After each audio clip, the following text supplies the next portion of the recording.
Have you ever spent a fortune on plants only to watch them struggle, fail, or completely take over your garden? If so, you're not alone. In this video, I'm going to show you 5 of the most common planting mistakes that cost time and money, and more importantly, how you can avoid them. Hey plant fans, I'm Sonia Whaley. I've been a professional gardener since 2018 and a professional planting designer since 2022.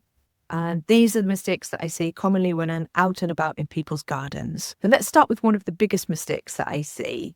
Choosing plants purely on looks without consideration as to whether they actually suit your garden's conditions.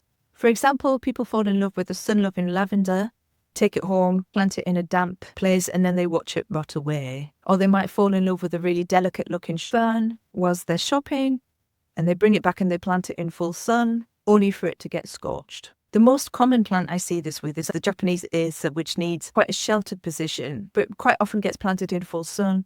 And then as soon as we get a mini heat wave here in London, the leaves get scorched, they crisp up, they're basically ruined for the rest of that year. They will come back the following year, but because the plant is essentially in the wrong place, then it's going to happen next year too. The fix for this is before buying, always check 3 things: light conditions, soil type, and drainage. If you're not sure about the drainage, you can always dig a hole, spade depth, leave it for a few hours and see if it drains. If it doesn't drain, then you know that you need to buy plants that will tolerate wet conditions.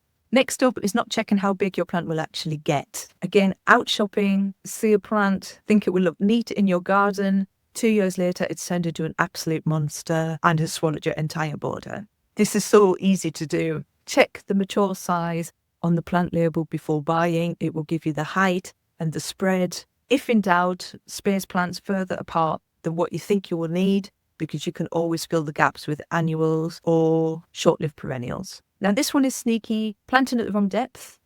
Even if you pick the perfect plant, burying it too deep could choke the roots, or burying it too shallow can leave them exposed to drying out or to frost damage. A good rule of thumb is to always plant the top of the root ball level with the soil surface. If you look carefully, you will see what is called the nursery line. That's the point where the plant has been planted in the nursery, and it's where the flare starts. Particularly important with trees is not to plant above where the tree starts to flare up.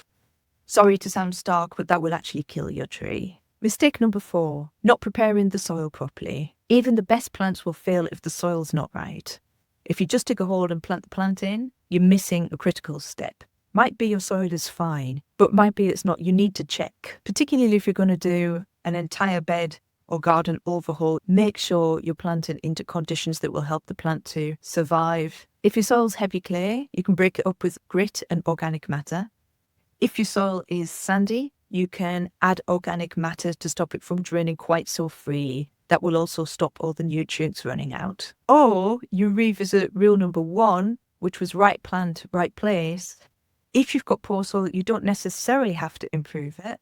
There are certain plants that will do really well on poor soil. Achillea likes a poor soil. Perovskia likes a poor soil. And wildflowers tend to like a poor soil too, like poppies, for example.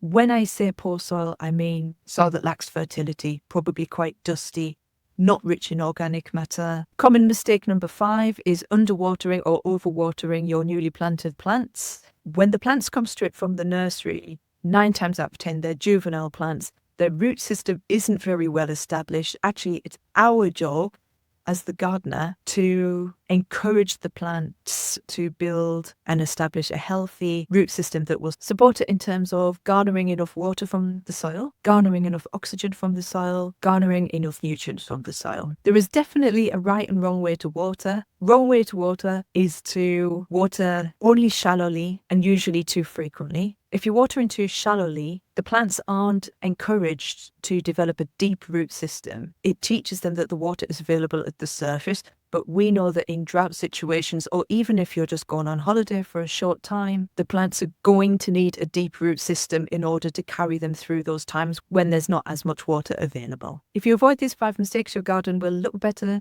your plants will live longer, you'll save yourself time in terms of replacing the plant, you'll save yourself money. But getting the right plants is only half of the battle. You also need to know how to arrange them properly to get a well-balanced, natural, professional-looking design. And that's exactly what I cover in my video here, which outlines the centre of gravity method. Go forth and plant, plant fans. Sonia, out.